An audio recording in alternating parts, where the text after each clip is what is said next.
পয়লা বৈশাখের আগে বঙ্গোপসাগরে ও নদীতে মাছ ধরা না পড়ায় দেশের দ্বিতীয় বৃহত্তম বরগুনার পাথরঘাটা মৎস্য অবতরণ কেন্দ্রে দেখা মিলছে না ইলিশের। এর প্রভাব পড়েছে বাজারে। স্বাভাবিকের তুলনায় কেজি প্রতি ইলিশের দাম বেড়েছে 800 থেকে 1500 টাকা পর্যন্ত।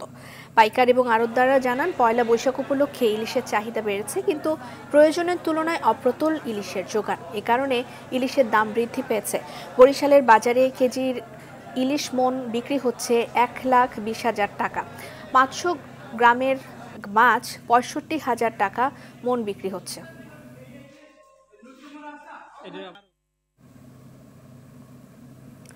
দর্শক, এই বিষয়ে আরো জানাতে দেশের দ্বিতীয় বৃহত্তম মৎস্য অবতরণ কেন্দ্রে বরগুনার পাথরঘাটা থেকে সরাসরি যুক্ত হচ্ছেন সহকর্মী তাওহিদুল ইসলাম শুভ।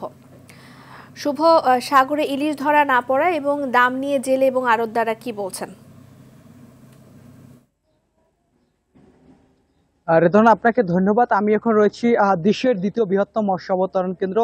জানেন যে এখান থেকে কিন্তু দেশের বিভিন্ন অঞ্চলে ইলিশ সহ সামুদ্রিক মাছ কিন্তু বেচা কেনা হয় পাইকারদের মাধ্যমে। কিন্তু পহেলা বৈশাখ বাংলার যে নববর্ষ ঐতিহ্য, এই উপলক্ষে কিন্তু যে বাঙালির যে ঐতিহ্য, যে পান্তা ইলিশ খাওয়ার যে কামচ, সেটি কিন্তু এবছরে কিন্তু তেমন হচ্ছে না। গত বছরের তুলনায় কিন্তু এবছর এই মৎস্য অবতরণ কেন্দ্রে কিন্তু একদম মাস শূন্য। আমি যদি দেখাতে যাই, এখানে কিন্তু গত বছরও আমরা দেখেছি যে ইলিশের সরবরাহ ছিল, কিন্তু এবছর কিন্তু একদম পরিপূর্ণভাবে ফাঁকা এবং দাম আকাশচুম্বী। এতে কিন্তু যে যারা এই ভোজন রসিক আছেন, তারা কিন্তু যে অসন্তোষ বোধ করছেন। এবং এতে কিন্তু যে ঘাটে কিন্তু যে আজকে আমি যদি এখানে বন্দরে কথা বলেছি, তারা কিন্তু বলেছেন যে এখানে যে পরিমাণে ইলিশ আজকের বেচা কেনা হয়েছে তা খুবই একদম সীমিত। এবং ইলিশ এতে দামও অনেক বৃদ্ধি, এবং যে নদীর এবং সামুদ্রিক যে মাছ, এটাকে অনেক দাম বৃদ্ধি থাকার কারণে কিন্তু যে সাধারণ যারা ক্রেতা রয়েছেন তারাও কিনে খেতে পারছেন। এবং অন্যদিকে কিন্তু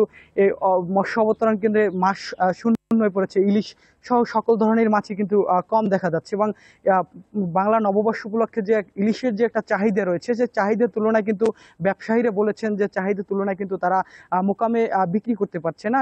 আজকে খুব সীমিত ইলিশ বিক্রি হয়েছে, যা আমি যদি বলতে যাই যে এখান থেকে বিক্রি হয়েছে প্রায় 1 কেজির উপরে যে ইলিশ রয়েছে তা বেচা কেনা হয়েছে 3,000 টাকা। এবং এর পরে যে এর থেকে ছোট যে রয়েছে তা বিক্রি হয়েছে আপনার যে 2500 থেকে 2600 টাকা দরে। এই সময়টায় আসলে কিছুটা ইলিশের দাম বৃদ্ধি পায় বৈশাখের আগে আগে। শুভকে ধন্যবাদ আমাদের সাথে যোগ দেওয়ার জন্য।